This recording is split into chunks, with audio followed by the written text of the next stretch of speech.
Over the course of this channel, I've covered some of the most fascinating places on this normal planet.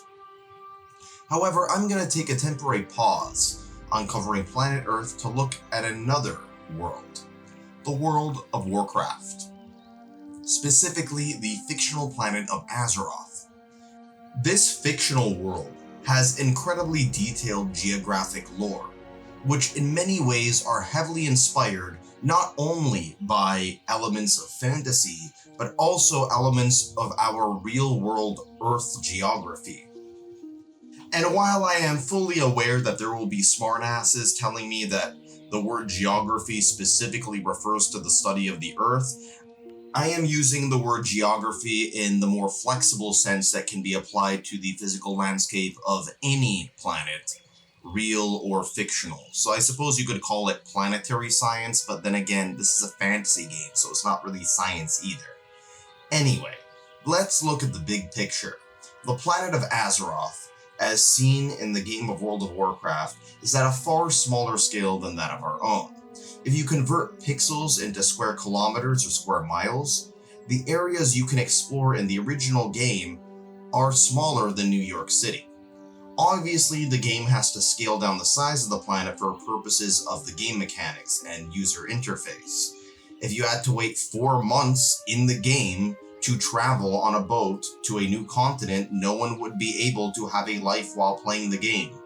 I mean, hell, even with the toned down scale, some gamers still have trouble having a life outside of World of Warcraft. Putting neckbeards LARPing as heroes aside, the unofficial RPG of the game, which is not canon, describes a world that is far larger in scale, due to their population numbers of each town and region. For this reason, it might be better to view the playable World of Warcraft as a scaled-down version of the world mentioned in the lore and many of the books, comics, and other forms of media. The climatology of Azeroth in some way matches our own world, but in some ways just kind of disregards it. For example, the most northern continent is Northrend, which for the most part has a frigid climate similar to the polar regions of Earth. However, the most southern parts of the known world have jungles and deserts. In our world on Earth, jungles and coral reefs tend to straddle the equator, whereas deserts and savannas tend to form rings just north and south of the equator around the subtropics, and then south and north of those rings are the temperate regions, where you have a lot of grasslands that are, well, temperate and temperate forests. And then you have 2 rings above that that are home to boreal forests and tundra, and then at the poles you have frigid Arctic and Antarctic wasteland.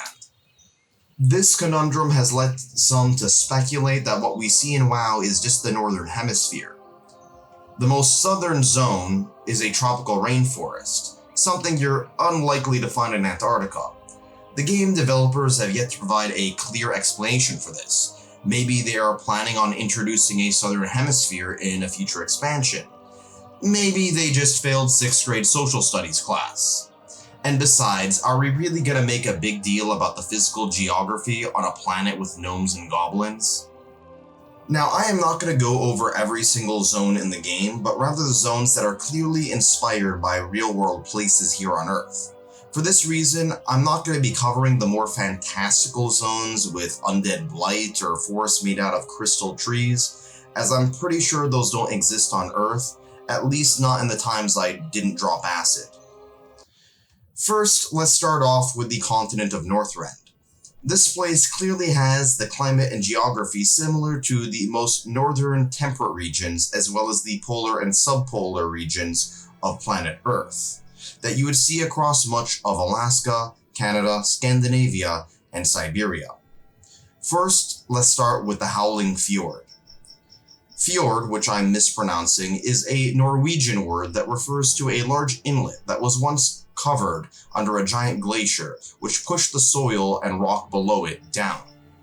When the Earth warmed up, many of these glaciers partially melted, leading to these epic ocean inlets where mountains meet the seas. These can be found in Alaska, British Columbia in Canada, Chile, and New Zealand.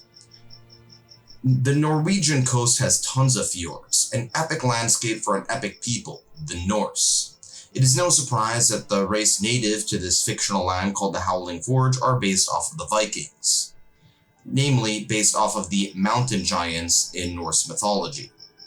This can be seen in their architecture too. To the west of the Howling Fjord lies the Grizzly Hills. This area is similar to the boreal forests of North America or the taiga of Russia, which I'm probably mispronouncing. This area is less touched by humanoids and has a natural beauty similar to that of Alaska or the Yukon Territory of Canada. The place is on Earth with the highest concentration of grizzly bears, hence the name, Grizzly Hills.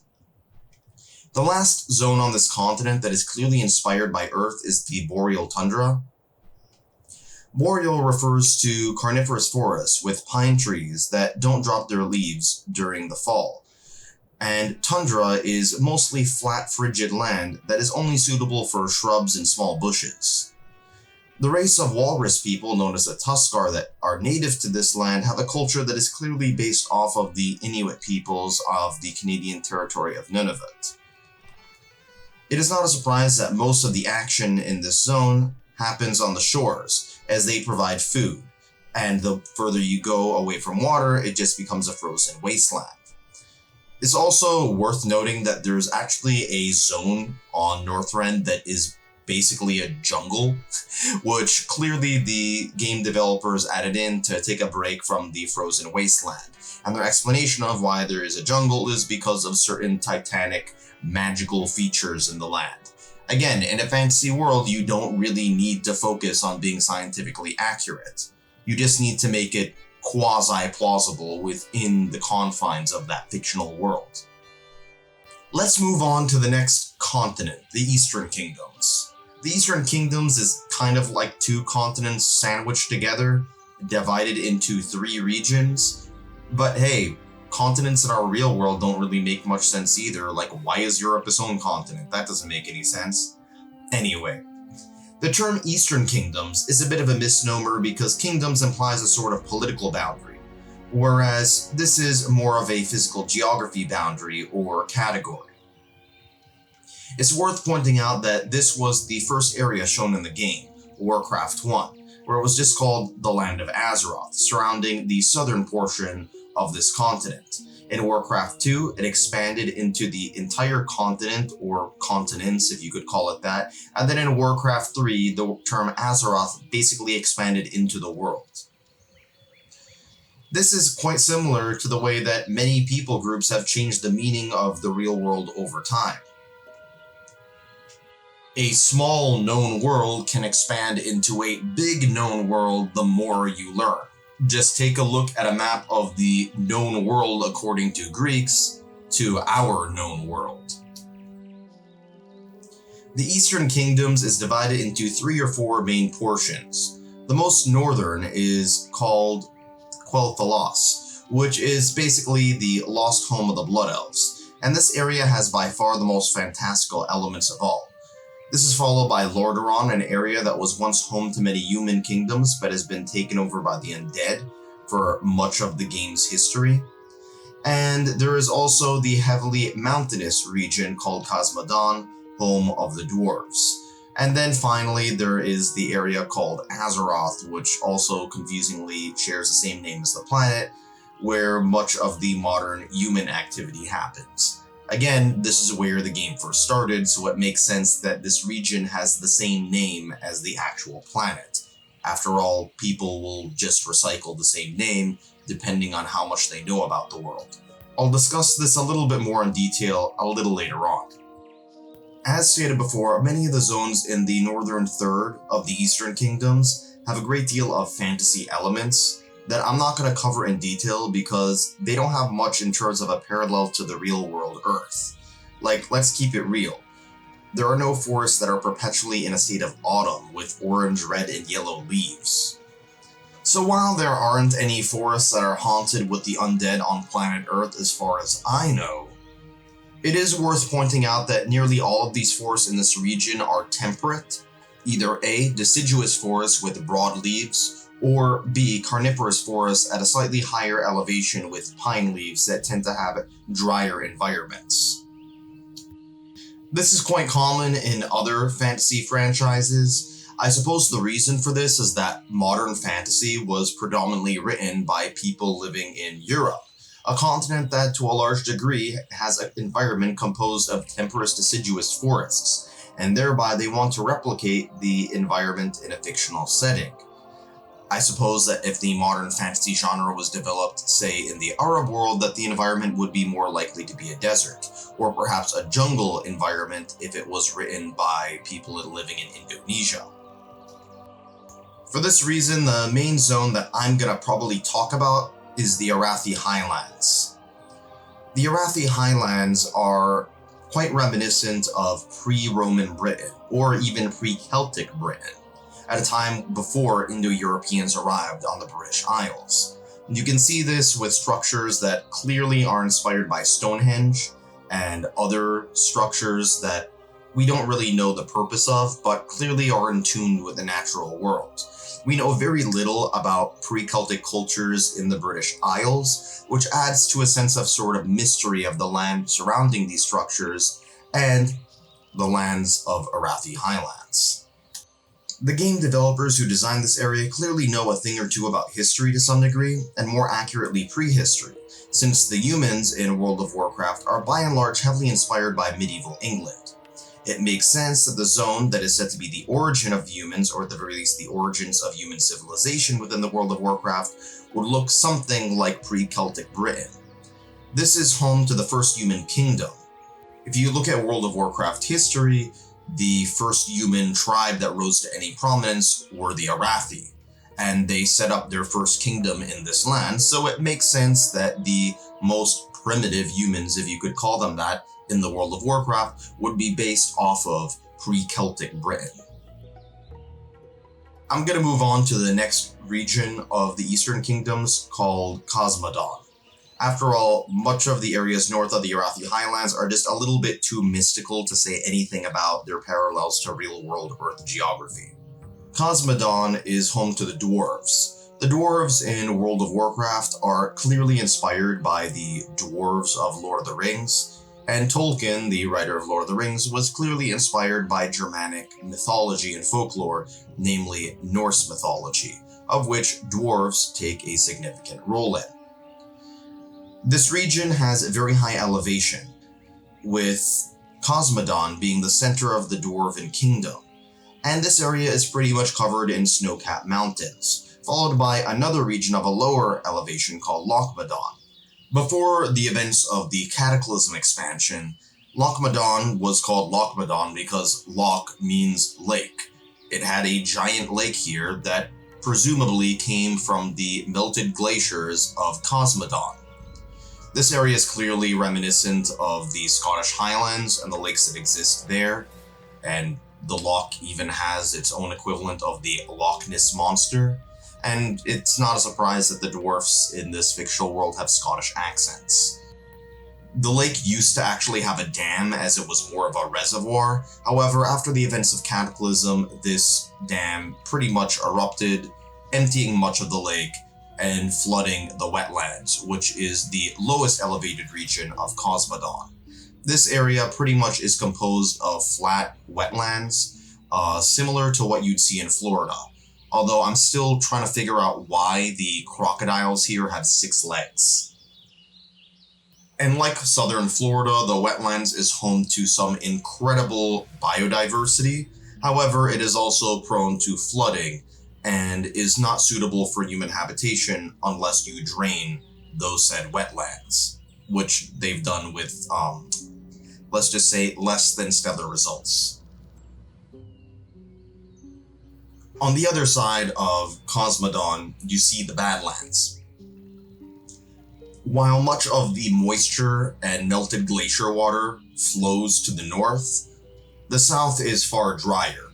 The Badlands are reminiscent of the Grand Canyon and much of the southwestern United States. This area is inhospitable for any major civilization. However, it does have beautiful scenic vistas that are reminiscent of what you'd see in much of Arizona, New Mexico, and Utah. Fun fact, there's actually a Badlands National Park found in South Dakota that looks pretty spectacular. However, this isn't in the American Southwest, it is in the northern United States, which is rather unusual. The term Badlands in this context doesn't necessarily refer to a place that is evil with demons or undead, but really just a place that sucks if you are ever thirsty and want to start a farm or a city. Hence why South Dakota probably has a population of maybe 21 people. Moving on to the final portion of the Eastern Kingdoms, Azeroth, which is the southern third or southern quarter, depending on how you divide the region. As stated before, the weird naming comes from the fact that Warcraft 1 is situated in this region, and at the time the entire world was just known as Azeroth. And then as the game expanded into different regions, Azeroth became the name of the planet. While this could just be bad writing, I think that there are real-world examples on our planet that have a lot of parallels to this. For example, many First Nations Indigenous people of Canada refer to their land as Turtle Island. This can also be used to refer to the North American continent, as many of these native peoples got a better awareness of many of the different regions that existed across North America. And today, with our knowledge of the entire Earth, many Native Americans and First Nations peoples refer to the entire planet as the World Turtle, or Turtle Island. I'm pretty sure the game developers at Blizzard know about this concept because in a future expansion they literally added a zone on the back of a turtle, but that's probably for a part 2. Separating Azeroth from Cosmodon is an area with a lot of seismic and volcanic activity. These are known as the Searing Gorge and the Burning Steppes. However, unlike our world where volcanoes are the result of seismic activity, these are the result of magic and the folly of mere mortals. These zones were actually some of the highest level zones in the original game, and this is quite a common trope in a lot of video games. Oftentimes volcanic areas or volcanic environments seem to have this allure of intense physical danger for obvious reasons. I mean, just look at the Mario video games. Bowser's castle is filled with lava. Moving south, we get to the parts of Azeroth where most of the action happens. Here we have the beloved Elwynn Forest, the human starting zone, with the human capital Stormwind, which is the most important urban center in the region and arguably the most important urban center on the planet. This is kind of like the New York City of Azeroth. However, it's clearly not reminiscent of modern-day New York City, but rather a sort of medieval European town that you'd see in medieval England. Elwynn Forest is quite reminiscent of the sort of deciduous forests that you would see in Northern Europe and the Eastern United States. The sort of forests that have this sense of familiarity among many Westerners, as these are the types of forests that you'd see in your typical city park, or expert park, or nearby national park if you're living in one of these regions. Everything from the ambience, the type of trees, and the bushes that are placed here and there have enough visibility for this region to not pose any significant danger. The blue skies and easy access to water also brilliantly make this area suited for a sort of beginner level ambience. And this region has also produced probably more nostalgia than any other zone in World of Warcraft, with maybe the exception of the Barrens. Another beginner zone that is slightly less for beginners, but is still for beginners nonetheless, is Westfall, which lies to the west of Elwynn Forest. Westfall is clearly a very agrarian zone, reminiscent of perhaps the American Midwest or the Central European Plain, as these regions are temperate in their climate and have very rich soil that are fantastic for farming high-yielding crops, and as a result have become breadbaskets for their respective continents. A state like Iowa produces an exceptional amount of corn for much of North America, and Ukraine produces an exceptional amount of wheat for much of Europe, the Middle East, and other parts of the world. Likewise, Westfall plays a pivotal role in providing food for the fictional world of Azeroth, or at the very least the Kingdom of Stormwind. Overall, the land here is flat, like some of the best farmland in our world, and there's a sense of rural quaintness in the area that is reminiscent of Little House on the Prairie or Charlotte's Web. There's also another zone called the Red Ridge Mountains that doesn't really fit into any specific geography I could think of. However, it does share a temperate climate, although it tends to look like it's in a perpetual state of autumn. And on top of that, it also has a giant lake in the middle. It is also a lot more mountainous than other human areas. Another region in Azeroth is the Swamp of Sorrows. This area is clearly, well, a swamp, and it's really, really sad if you think about it. It's not a surprise that the word swamp oftentimes has a negative connotation in our culture, not because swamps are necessarily bad. If anything, they're actually incredibly biodiverse regions of the planet. But given that they have a lot of still fresh water, they are home to a lot of mosquitoes, which spread malaria among other diseases. And as a result, the word swamp has had a negative sort of connotation in our culture, and this can be shown in the Swamp of Sorrows. In more recent decades, environmentalists and conservationists have referred to these areas as wetlands, because they tend to hold less of a negative connotation and are better if you want to promote conservation. And lo and behold, wetlands in World of Warcraft is a lot nicer than the Swamp of Sorrows. The last zone in the Eastern Kingdoms that I want to discuss just so happens to be my personal favorite, Stranglethorn Vale. Or, post-Cataclysm, it's actually two zones. Northern Stranglethorn and the Cape of Stranglethorn. The area is also home to very dense foliage and a lot of biodiversity when it comes to fauna, just like our real rainforest here on Earth.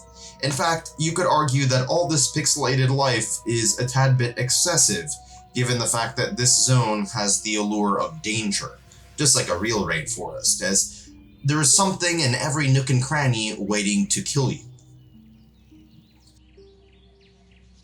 The very difficult terrain of this rainforest zone has also made it a very popular place to engage in player versus player combat.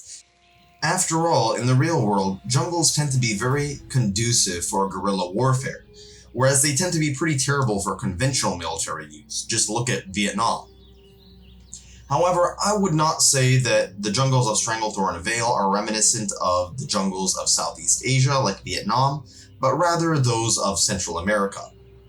The main reason for this is that the architecture here left by the indigenous peoples, the Troll tribes, are rather reminiscent of Mesoamerican civilization, namely the Mayans.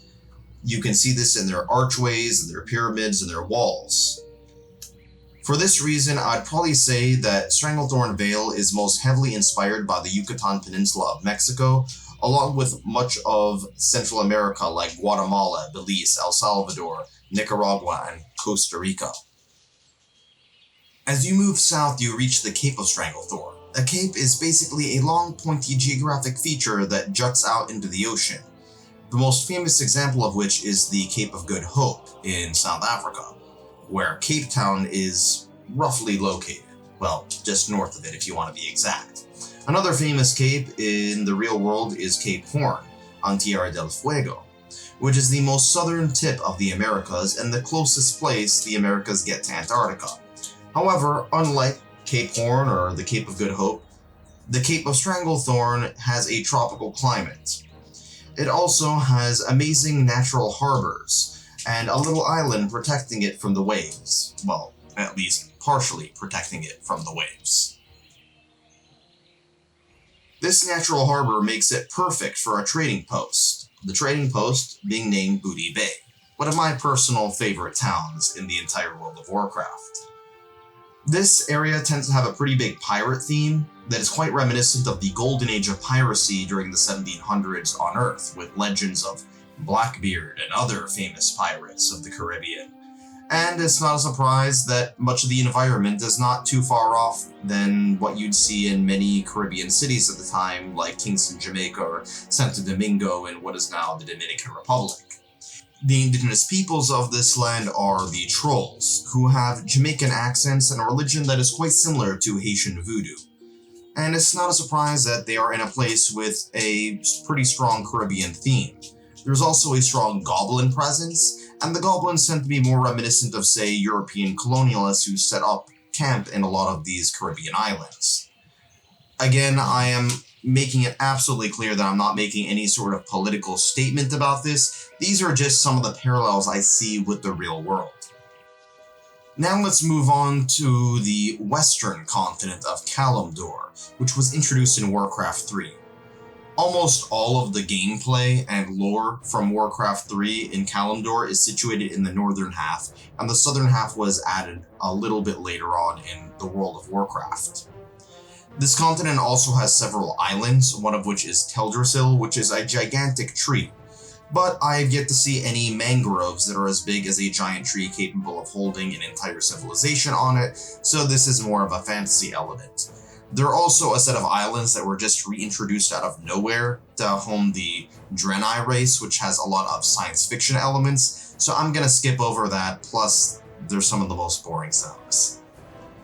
The northern third of the mainland of Kalimdor is the homeland of the Night Elves. This region tends to be very lush, and after all, it is home to a race known for being in tune with nature.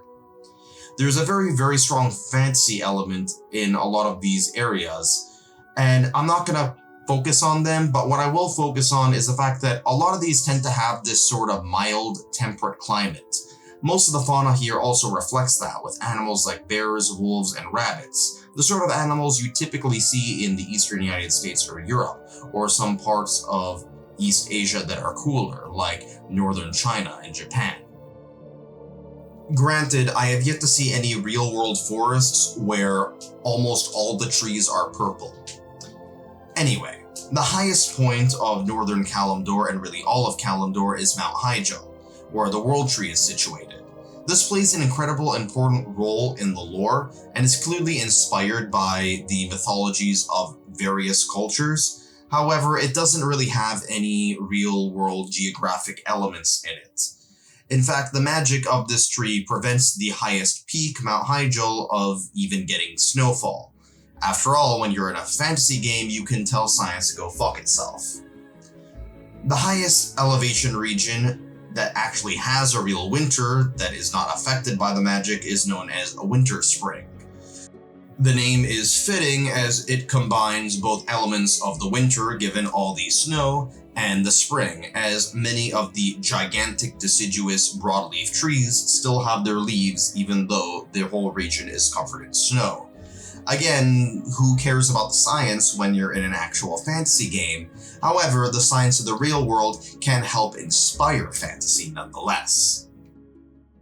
As you go down in elevation, you reach the region of Ashenvale, which is kind of like a land of eternal summer in the Night Elf world. This maintains many of the fantasy elements of purple and blue trees, but it's also in a perpetual state of a sort of temperate forest summer. This region is pretty stunning in terms of its physical appearance, and while it does have a lot of fantasy elements, it was quite interesting how the game developers decided to split many of the Night Elf zones, which are by and large fantasy based, into separate areas dependent on the actual season. After all, the entire Night Elf zone is reminiscent of a sort of tranquil, almost divine temperate forest. And it's not a surprise that the last zone in this area is Azshara, which by and large seems to be an autumn version of the Night Elf forest lands. Since the events of Cataclysm, Azshara has pretty much been taken over by the goblins, who are members of the Horde, and they've basically applied a lot of their industry and know-how into this once pristine forest environment.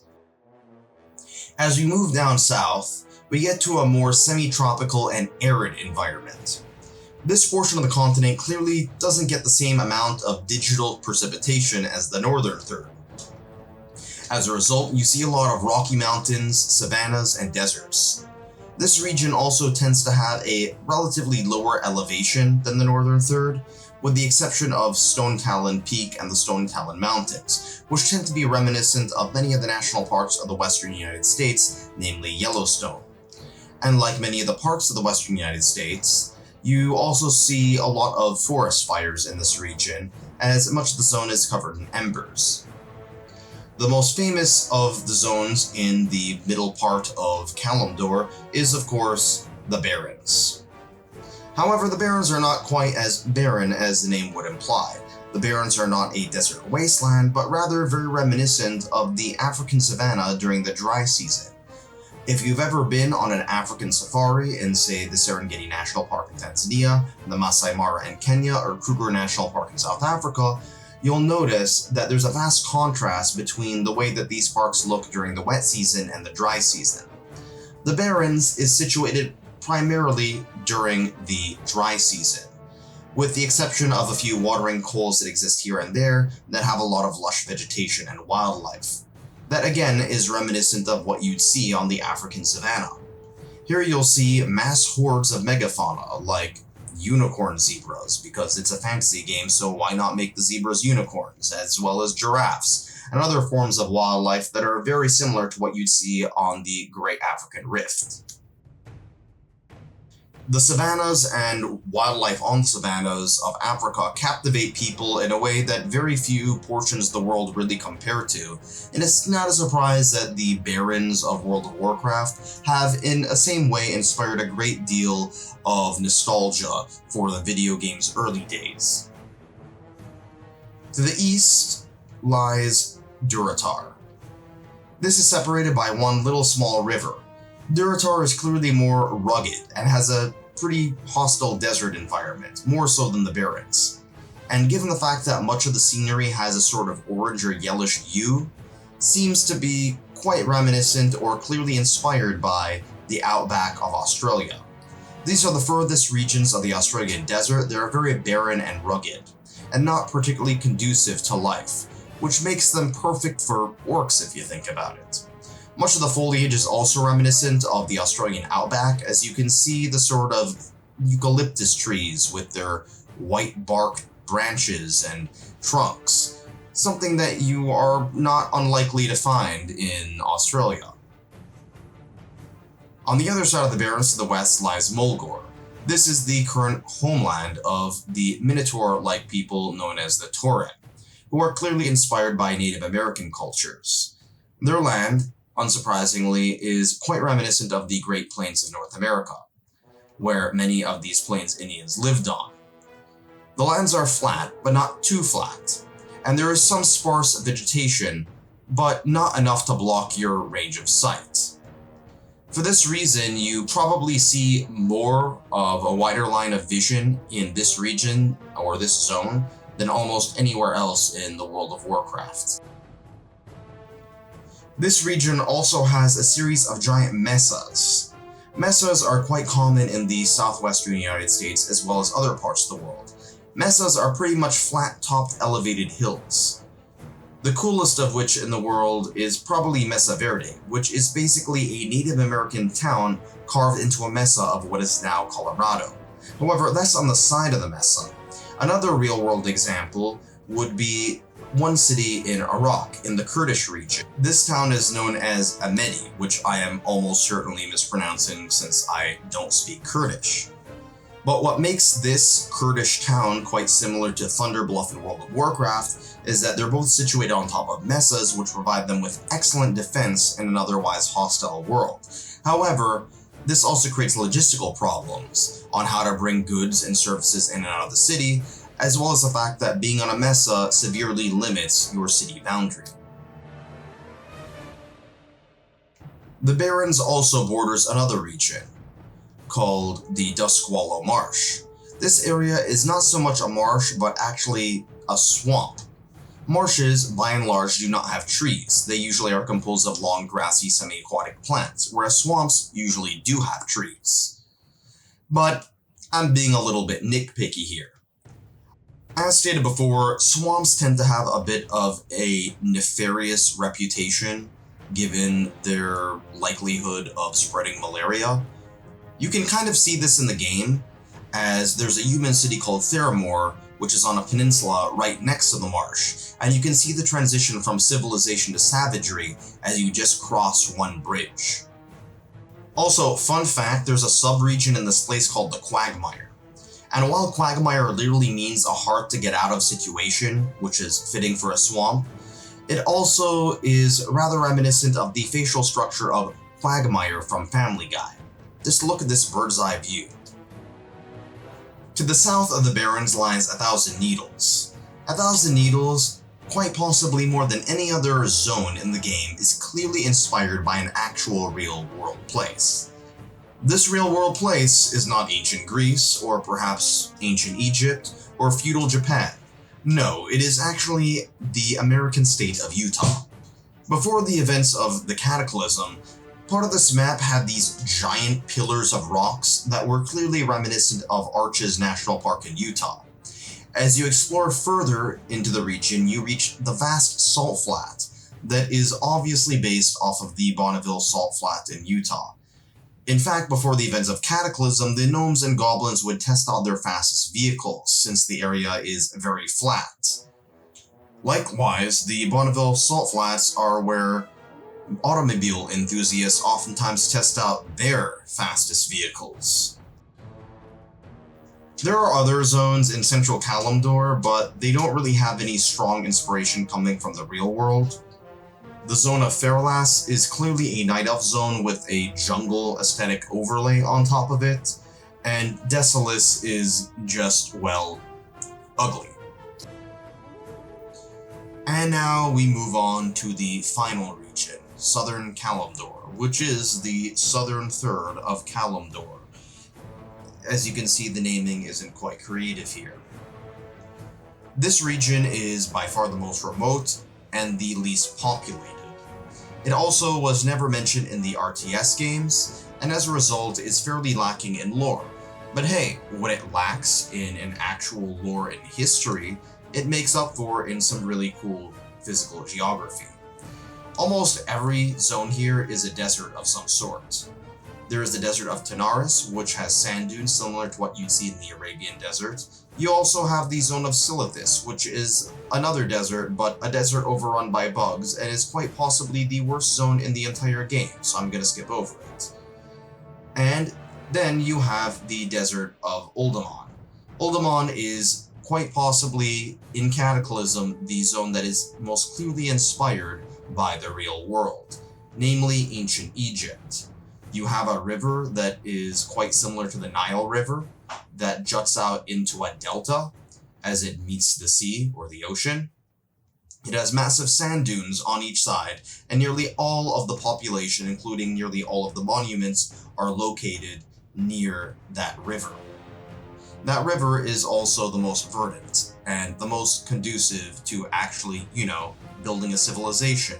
Kind of like real ancient Egypt, if you think about it, and if anything, real modern Egypt. Just look at the population density of modern Egypt today. And finally, sandwiched in between all of these deserts is one of my favorite zones, the Ungoro Crater. I'm not sure about this, but my theory is that this was basically inspired by the Ngoro crater in northern Tanzania.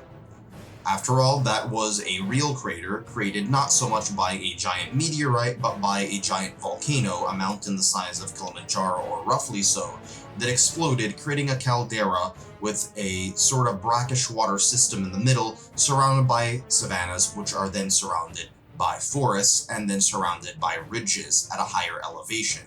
This area is wetter and is home to the highest biodiversity of large mammals on the planet. I had the pleasure of going to this place last year, and it is simply incredible. And as far as 2004 video game technology goes, The Ungoro crater lives up to the name. The game developers thought, hey, let's take an epic place that exists here on this planet, but make it even more epic by replacing those elephants and hippos with dinosaurs. This place is clearly lost in time, and has everything that is reminiscent of what you'd see in Jurassic Park, with the tar pits, the gigantic forest trees, the lush jungle, the carnivorous plants, and other matters that are very uninviting, and it is not a surprise that this is quite possibly the only zone with anything resembling a sort of village or settlement. The only thing here is a camping site. And to make the region even more dangerous, there's also a giant volcano in the middle with a bunch of tar pits.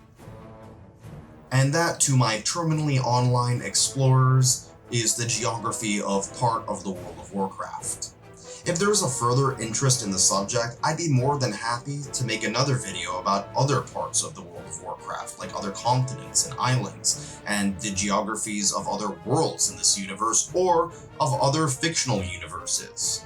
And if you have any insight to any of the real-world geography that exists in the World of Warcraft, or in other franchises or fantasy or science fiction worlds that you'd like to talk about, please feel free to add them to the comments. Thanks for watching.